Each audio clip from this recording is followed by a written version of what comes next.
De quoi j'ai l'air? Nico Saliagas. Qu'est-ce qu'il dit ce soleil sur la main? En fait, il va pas sans la lune qui est sur l'autre main déjà. Ouais. Et voilà, la lune, c'est un peu le côté sombre, le passé, la sensibilité. Et le soleil, c'est le futur, l'action et la lumière. Et l'un ne va pas sans l'autre à chaque fois. Et je suis foncièrement un peu comme ça. Je peux aussi bien être le plus dark de mes amis et en même temps le plus joyeux et le plus foufou. Et voilà, c'est ce qui me donne l'impression d'être en vie et j'aime ça. Parce que l'année dernière, je travaillais, je faisais des petites interventions dans le Grand Journal avec Maïtena et Coldplay était invité. Et j'ai dû les faire marrer puisque en direct, ils m'ont proposé de faire leur première partie. C'est quand même extraordinaire ce métier pour ça. Ah mais rien que pour ça, c'est génial Ouais. en fait. Ça ne s'explique pas. C'est-à-dire que je pourrais dire, j'ai fait la première partie d'un des plus grands groupes de rock actuels. De Puisque la planète, ouais. une semaine après, ils étaient au Super Bowl. C'est-à-dire que une semaine avant, c'était Mathieu Madénian qui faisait la première partie.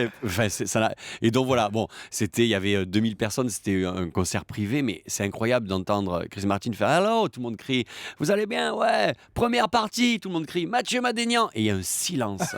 J'adore. Pendant 30 secondes, les gens le regardent, mais malaise. qu'est-ce qui se passe? Qu'est-ce qu'il fout là? Qu'est-ce qu'il fout là? J'avais rendez-vous chez Serge. Et quand j'étais excessivement intimidée, évidemment, terrorisée. Et quand la porte, donc je suis allée, j'ai sonné à la porte. Chez Gainsbourg. Chez Gainsbourg, oui. Vous ne le connaissez pas encore? Je ne le connaissais pas. Voilà. Et quand la porte s'est ouverte, la musique a démarré les Dessous Chic. C'est-à-dire qu'il avait programmé, il a ouvert la porte lui-même et a démarré la musique. Donc j'étais encore plus impressionnée. Il n'y a même pas de bonsoir, rien. C'était voilà, tout de suite, on rentre dans le dur. Voilà, ouais.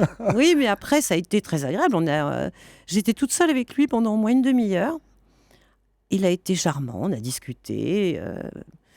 Parfait. Est arrivé le producteur et là, il a changé de personnage. C'était très drôle. Il est devenu Gainsbourg. Ouais, il est devenu Gainsbourg. Ouais, c'était étonnant. J'ai réussi à faire d'un échec un succès. Parce que, c'est-à-dire que l'histoire est vraie. Je suis descendu un jour dans une boîte de jazz parce que j'avais entendu dire qu'il passait des auditions et qu'il cherchait un pianiste. Mais je me suis absolument ramassé. Je me suis fait jeter. C'est-à-dire que j'étais très mauvais.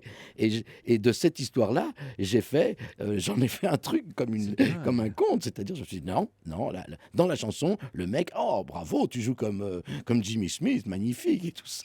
Vous voyez, c'est ça qui est incroyable avec les chansons, quoi. Donc, c'est ça, j'ai réussi à faire d'un échec total avec la honte quand je suis remonté de l'endroit où les mecs m'ont dit mais qu'est-ce que tu fais, qu'est-ce que tu joues? Je savais pas, j'étais pas un pianiste de jazz, ils cherchaient un pianiste de jazz et moi je savais jouer des petites choses comme ça, rock'n'roll blues, je me suis fait jeter et puis voilà, c'est devenu un succès. De quoi j'ai l'air? De quoi j'ai l'air sur Europe 1.